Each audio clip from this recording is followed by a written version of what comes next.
The marble floors of the Adu mansion gleamed like frozen moonlight, their imported Italian shine reflecting the crystal chandeliers that hung overhead like frozen tears. Inside these walls, where wealth dripped from every surface and power lingered in every shadow, 17-year-old Zainab Adu stood at her bedroom window, watching Lagos sprawl endlessly before her. She didn't know that in the coming weeks, everything would change. She didn't know that her mother was already making plans that would shatter her world. She only knew, in that moment, that something felt wrong. Below, in her private study, Madame B, known to Lagos society as the formidable Mrs. Adu, sat calculating figures in her leather-bound ledger. Her gold bangles clinked softly against the mahogany desk as she wrote, each gentle sound a reminder of her hard-won success.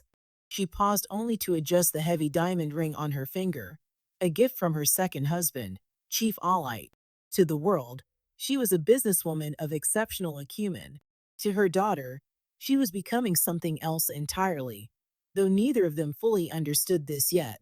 And in his own wing of the mansion, Chief Alite stood before a mirror, adjusting his silk tie with practiced precision. His reflection showed what he wanted others to see: a distinguished businessman, a generous stepfather, a pillar of the community.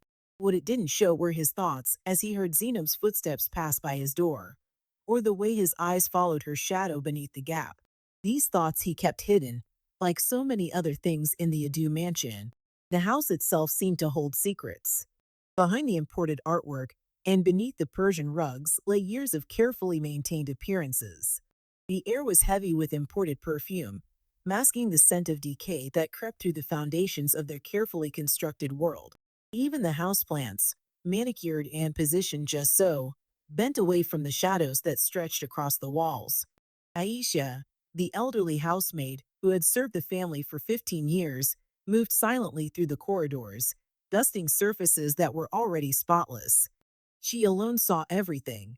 The way Chief Elite's gaze lingered too long, the hardening of Madame B's heart, the growing fear in young Zainab's eyes. She knew the price of silence in houses like this, had seen it paid before in other wealthy homes. But for now, she kept dusting, kept watching, kept waiting. In her room, Zainab pulled out a worn prospectus for a UK university from beneath her mattress. The pages were soft from repeated handling, the corners dog-eared from dreams of escape she hadn't yet admitted to herself. Outside her window, Lagos hummed with life and possibility. Market women hawked their wares. Businessmen strode between gleaming office towers.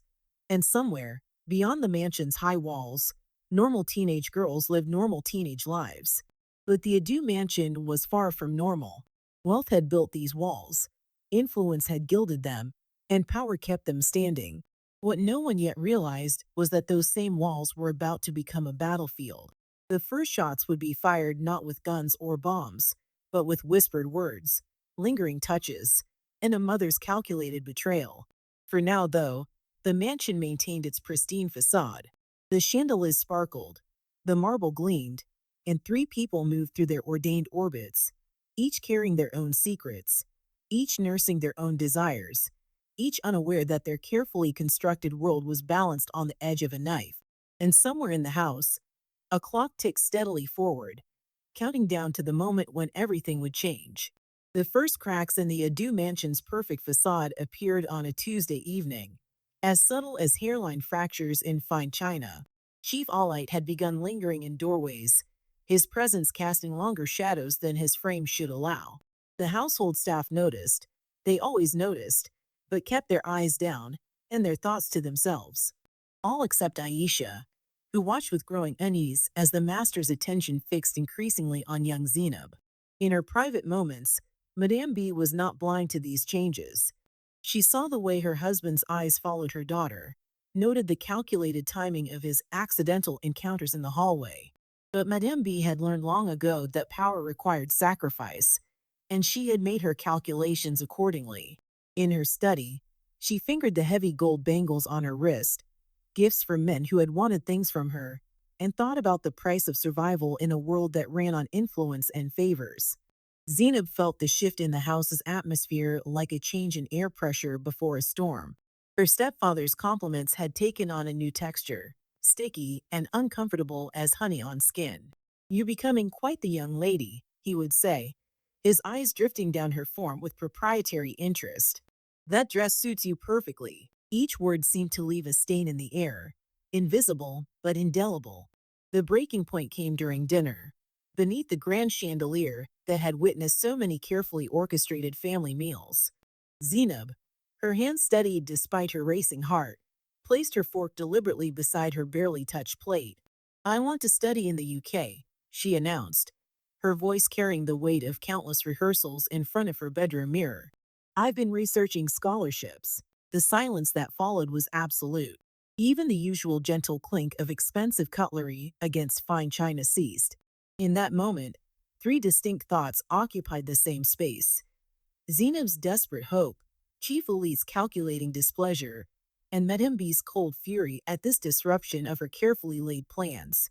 Madame B's laugh, when it came, was like shattered glass. "Scholarships." The word dripped with disdain. "Do you think the world hands out favors to girls like you?" Chief Alite placed his napkin beside his plate with deliberate care. "Why go so far, my dear?" His voice was honey over steel. "Nigeria has everything a young woman could need." His eyes caught the light, reflecting something that made Zainab's stomach clench. Family should stay close. Later that night, as moonlight cut sharp angles through the mansion's windows, Aisha found Zainab alone in the kitchen. The old housemaid's hands trembled as she set down her cleaning supplies, glancing over her shoulder before leaning close. "Miss Zainab," she whispered, her voice barely disturbing the air, "be careful. Your stepfather, he is not who he seems." But Aisha knew, as she hurried away into the shadows, that her warning came too late. The wheels were already in motion, set turning by forces that had been building in the mansion's dark corners for months. In her room, Madame B stood before her mirror, removing her jewelry piece by piece. Each item represented a compromise, a sacrifice, a step up the ladder of power. She thought of her daughter's declaration at dinner, of the way Chief Alite had watched Zainab leave the table, of the deals and decisions that had built their privileged life. Her reflection stared back, unblinking, as she made her choice. Across the mansion, Chief Alite sat in his study, a glass of expensive whiskey catching the lamplight. He was patient. He had built his empire on patience. Soon, he knew, Madame B would arrange things as they had discussed. It was simply a matter of time. And in her own room, Zainab lay awake, staring at the ceiling, unaware that her mother and stepfather were already discussing her fate in whispered conversations behind closed doors. The mansion's shadows seemed to grow longer, darker, reaching toward her bed like grasping fingers. The next day would bring a conversation that would shatter whatever innocence remained in the Adu household. But for now, the mansion held its secrets close, like a spider waiting at the center of its web. While outside, Lagos continued its endless dance of light and shadow, wealth and want, power and powerlessness. Night had settled over Lagos like a velvet shroud when Zainab made her first bid for freedom.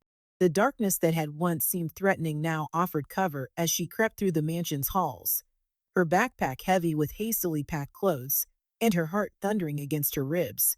What she didn't know, couldn't know, was that this attempt would teach her the true depth of her isolation. In her wing of the mansion, Madame B was still awake, the blue light of her phone illuminating her face as she scrolled through business emails.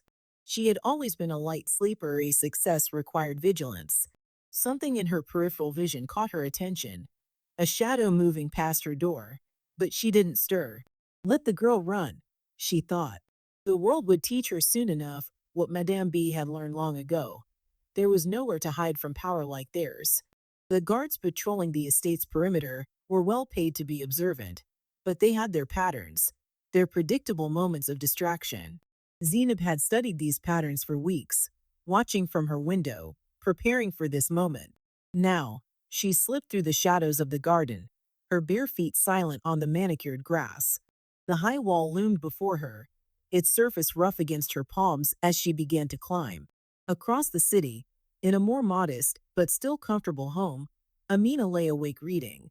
She had no idea that her best friend was at that moment scaling a wall, no idea that her own comfortable world was about to intersect with a darkness she'd been privileged enough to ignore. Her phone sat silent on her bedside table, soon to bring news that would force her to choose between friendship and safety. The night air clung to Zainab's skin as she ran through the streets of Lagos. The city's familiar sounds, distant generators, scattered voices, the endless hum of traffic, now seeming alien and threatening. Her feet carried her instinctively toward Amina's house, toward what she believed would be sanctuary. Inside her chest, hope fluttered like a trapped bird, unaware it was about to crash against the bars of a larger cage. When Amina's face appeared at her gate, shock widening her eyes, Zainab felt the first real surge of relief since she'd left the mansion. "Please," she whispered, and Amina pulled her inside without hesitation. Neither girl knew that this moment of solidarity would soon crumble under the weight of adult fears and compromises. In his home office, Amina's father was preparing for bed when his phone rang. The number was one he recognized, one he could not ignore. As he listened to the smooth, reasonable voice on the other end, his face grew pale. Chief Elite's words were perfectly polite, but the threat beneath them was clear as breaking glass. Years of carefully cultivated business relationships, his daughter's university prospects, his family's safety, all hung in the balance. Upstairs, Zainab was pouring out her story to Amina, the words tumbling from her lips like water from a broken dam. She didn't see the shadow of Amina's father in the doorway, didn't notice immediately how her friend's face had transformed from sympathy to helpless regret. "We cannot get involved," Amina's father said, his voice heavy with shame and fear. "Chief Alite is too powerful." Each word fell like a stone in the quiet room, building a wall between Zainab and her last hope of sanctuary. The betrayal, when Zainab finally understood it, felt like drowning in open air. She looked at Amina, saw the tears in her friend's eyes, the helpless gesture of her hands. "I don't know what to do," Amina whispered, but Zainab was already standing, already moving toward the door, her body understanding before her mind could process that she had nowhere left to run. The walk back to her house felt like a funeral procession. Lagos had never seemed so vast and empty, its streets never so indifferent to suffering. She knew, with a certainty that settled in her bones like lead, that Madame B would be waiting. And she was. Seated in her leather chair like a queen on her throne, Madame B watched her daughter enter with the satisfied smile of a teacher whose difficult lesson had finally been understood. "I knew you'd come back," she said smoothly, her voice carrying neither anger nor surprise. "You have no one, just us." In his study, Chief Allied allowed himself a small smile as he ended another phone call. The system had worked exactly as designed, wealth protecting wealth, power serving power. He made a mental note to send a gift to Amina's father. After all, loyalty should be rewarded. Later that night, as the mansion settled into uneasy silence, Zainab lay in her bed, staring at the ceiling. The walls that had once merely imprisoned her now seemed to press closer, their elegant wallpaper and perfect paint hiding something rotting underneath. She had learned tonight that her cage was larger than this mansion. It encompassed the whole city, every person who could be bought, every system that could be bent by the right application of power and fear. In the darkness, a small clock ticked steadily on her bedside table, counting down to choices not yet made, to a desperate act not yet conceived. But for now, the night stretched endless before her, and somewhere in the mansion, her mother and stepfather slept the peaceful sleep of those who believed they were untouchable. In the days that followed her failed escape, Zainab watched her world contract like a noose. Her phone disappeared first. Madame B had taken it while she slept, severing her last connection to the outside world. The internet followed, then her laptop. Each loss was a calculated amputation, designed to isolate and weaken. What none of them knew was that they were not weakening her, but rather forging something harder, something desperate. Chief Alite moved through the mansion with growing confidence, his footsteps echoing with the assurance of a man who believed he had won. In his private moments, he imagined his victory complete, savoring it like aged wine. He didn't see the way Zainab's eyes had changed, didn't recognize the look of someone who had nothing left to lose. Madame B orchestrated the isolation with surgical precision, each restriction a carefully measured dose of control. She had learned the art of breaking spirits from years of climbing Lagos's social ladder. But she had never applied these lessons to her own daughter before. In her mind, she was simply preparing Zainab for the realities of their world. Power demanded tribute, and women paid the price. That was the way of things.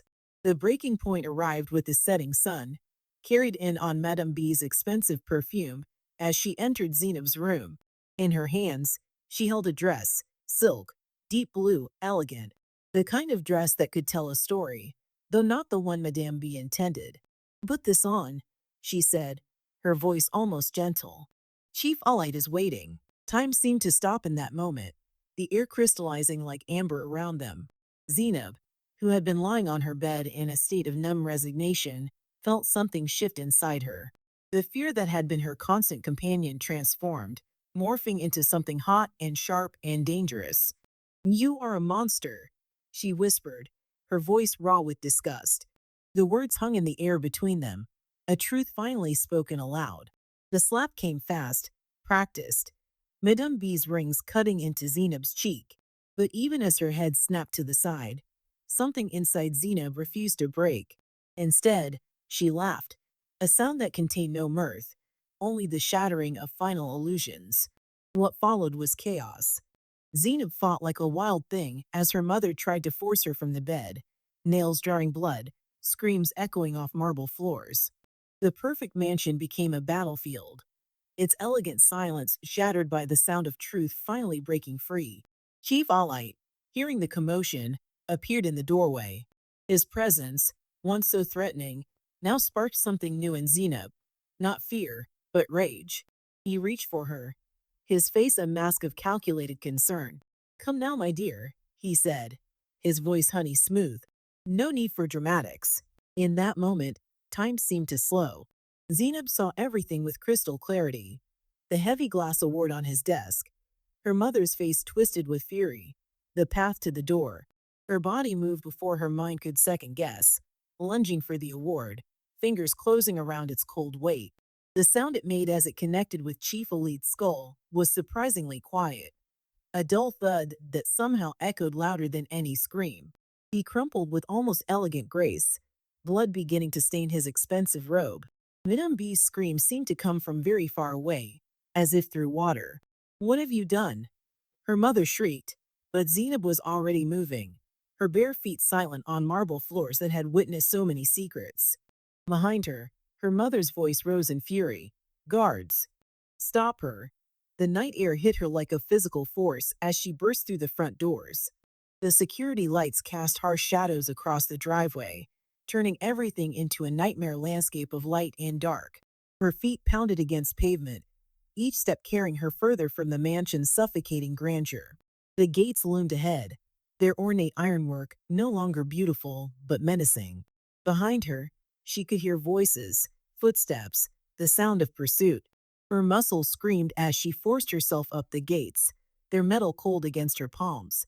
For one heart-stopping moment, she balanced at the top, Lagos sprawled before her like a sea of possibilities. Then she was falling, landing hard on the other side. Pain shot through her legs, but she forced herself up, forced herself to run.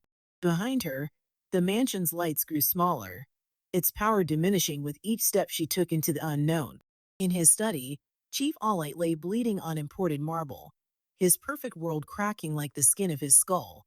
Madame B stood in the doorway, her face a mask of fury and fear, watching her carefully constructed empire begin to crumble. And somewhere in the night, their victim had become something else entirely, not prey, but predator, and not a possession, but a force of nature. The night swallowed Zainab whole, but for the first time in her life, the darkness felt like freedom. She ran toward the distant lights of Lagos proper, toward uncertainty, toward hope. Behind her, sirens began to wail in the distance, their sound carrying across the city like a warning. Or perhaps, for those who knew how to listen, like a promise. The fluorescent lights of the police station buzzed like angry insects, casting harsh shadows across worn linoleum floors. Behind the front desk, a tired officer scrolled through his phone, barely glancing up as Zainab stumbled in, barefoot and breathless. In that moment, neither of them knew they were about to unlock a story that would shake Lagos society to its core. Officer Halima was finishing her paperwork when she heard the commotion. Later, she would remember how the girl's voice cracked as she spoke Chief Olit's name, how her hands trembled, but her eyes burned with a fierce determination. While her male colleague saw only a problem to dismiss, Halima saw something else, a truth fighting to break free. Across town, in the Adu mansion, Chief Olite pressed an ice pack to his bleeding head, while his lawyers scrambled to contain the situation. His phone buzzed constantly with messages from other powerful men, each one wondering if their own secrets would soon come tumbling out. In his study, which still bore traces of his blood on the marble floor, he began making plans to leave the country. Madame B remained perfectly composed as the first police officers arrived at her door. She sat in her favorite chair, elegant in her silk robe, gold jewelry catching the light as she calmly denied everything. "My daughter is troubled," she said smoothly, prone to fantasies. But beneath her practiced smile, a new emotion flickered, fear. For the first time in decades, she felt control slipping from her perfectly manicured fingers. In a small office at police headquarters, Officer Halima began pulling threads.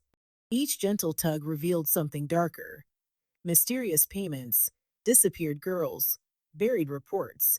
Other officers who had previously ignored complaints about Chief Olite suddenly found their courage, sharing whispered stories of bribes rejected and careers destroyed. The wall of silence was beginning to crack.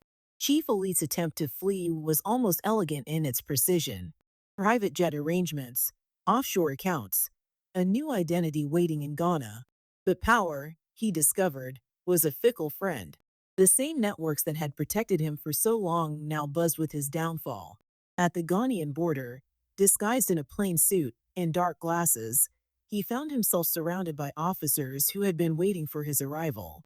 The Lagos High Court hummed with tension on the day of the first hearing.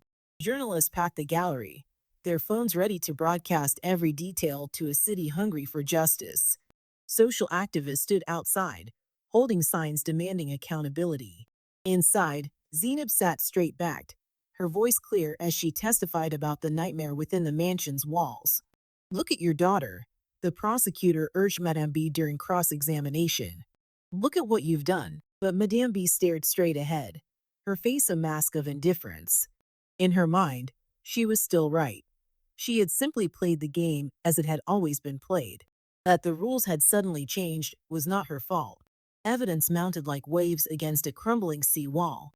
Bank transactions revealed a network of payments. Chief Olite to Madame B, Madame B to various accounts, money flowing like poison through the veins of Lagos society. Each revelation brought new victims forward, their stories echoing Zainab's with horrifying similarity. The sentencing, when it came, fell like thunder in the packed courtroom. Life imprisonment for Chief Olite, his empire of influence crashing down around him. 25 years for Madame B, her carefully constructed world of power and privilege stripped away. As the judges read out their crimes, Zainab sat in the gallery, tears rolling silently down her cheeks, not from fear or pain, but from relief. Outside the courthouse, Lagos buzzed with the news. In offices and markets, in homes and on streets, people talked about the girl who had brought down a powerful man. Some called it a miracle, others called it justice. But in the quiet corners of other mansions, other men shifted uneasily in their expensive chairs, wondering if their own secrets would be next. Officer Halima watched from the back of the courtroom as Madame B was led away in handcuffs. The woman's perfect posture never wavered. Her expression remained proud and cold. Even in defeat, she refused to show remorse. But her power was gone, shattered like the perfect facade of her mansion. The evidence room at police headquarters held the physical remains of the case: a blood-stained glass award, a blue silk dress, financial records that told a story of systematic abuse. But the real evidence was in the changes already rippling through Lagos society, in new laws being drafted, in voices being raised, in other girls finding the courage to speak.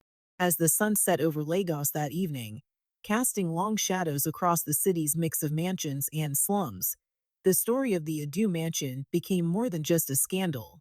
It became a symbol, a warning, a promise that even the most powerful walls could not contain the truth forever.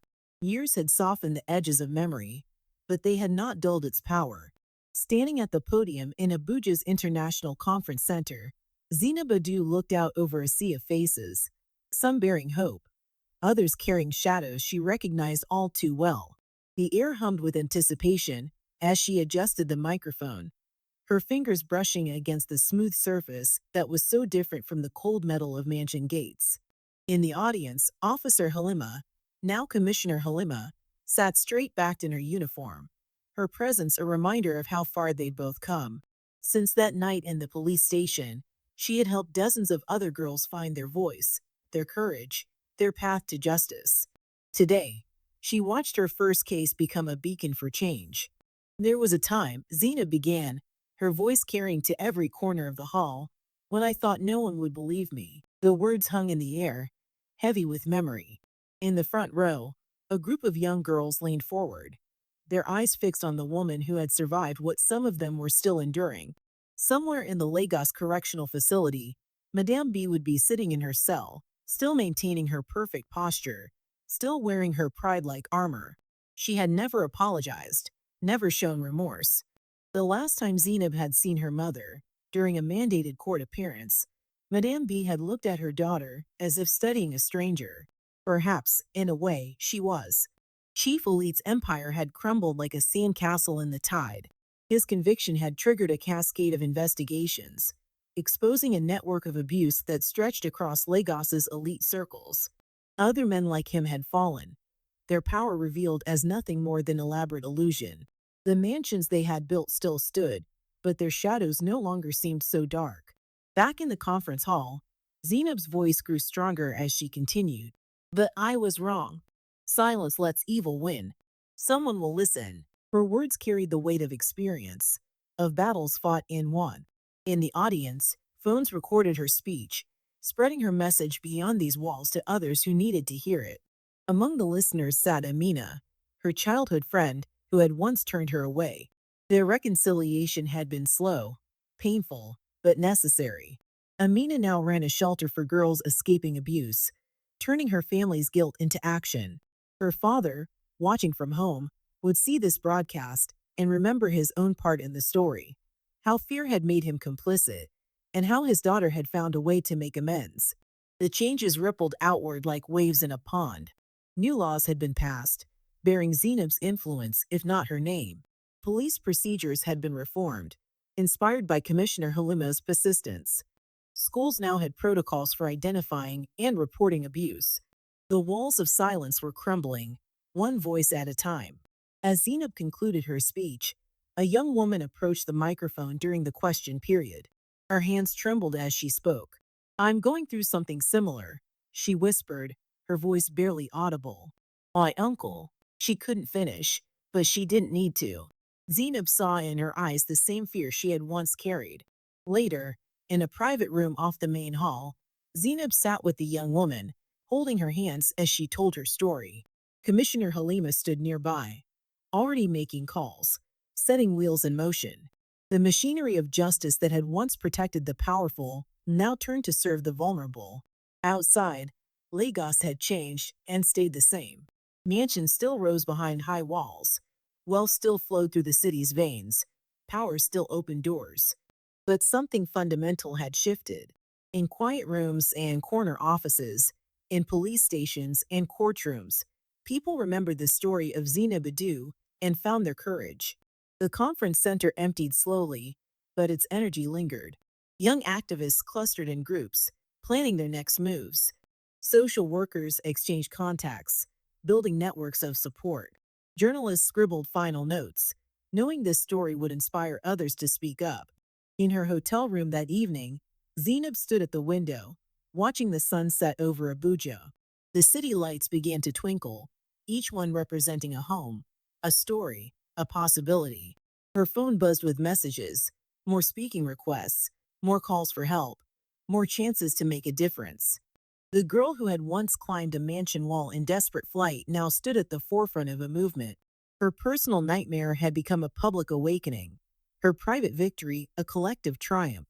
As night fell over Nigeria's capital, Zainab smiled, knowing that somewhere in the darkness, another girl was finding her voice, Another story was waiting to be told. Another chain of silence was about to be broken. The work wasn't over. It would never be over. But the path forward was clear. In mansions and slums, in penthouses and shelters, women were starting to speak, and the world was starting to listen.